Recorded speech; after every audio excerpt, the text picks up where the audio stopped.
Zdravím draci, chceli by ste aj vy ako prvú vec po zobudení vidieť toto, nasledované týmto? Tak navštívte Marka, novú vychádzajúcu hviezdu Heinekenu.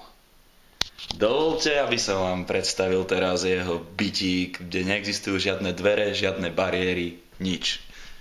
Začníme v obývačke.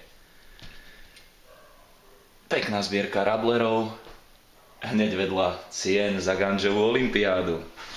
Ako vidíte, chlapec to bere celkom vážne, žiadna sranda, proste tvrdý biznis. Z 12 kategórií vyhral 3, čo ho urobilo víťazom minulotýždňovej ganžovej olympiády v Harlene.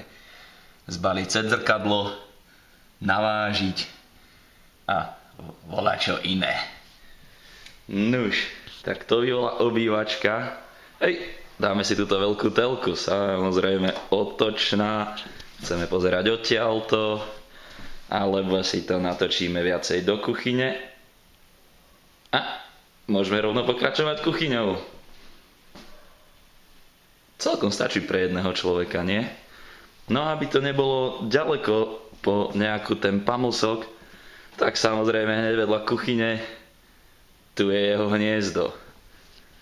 Ťažký pánko manažer, len košely a obleky.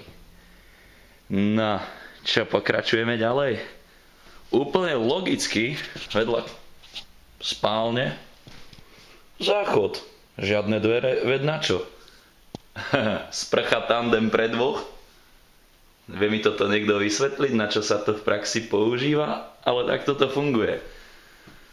Výhľad asi 5 metrov, na Amsterdam celkom dobrý priemer, ale tak dohora je to takmer nekonečno.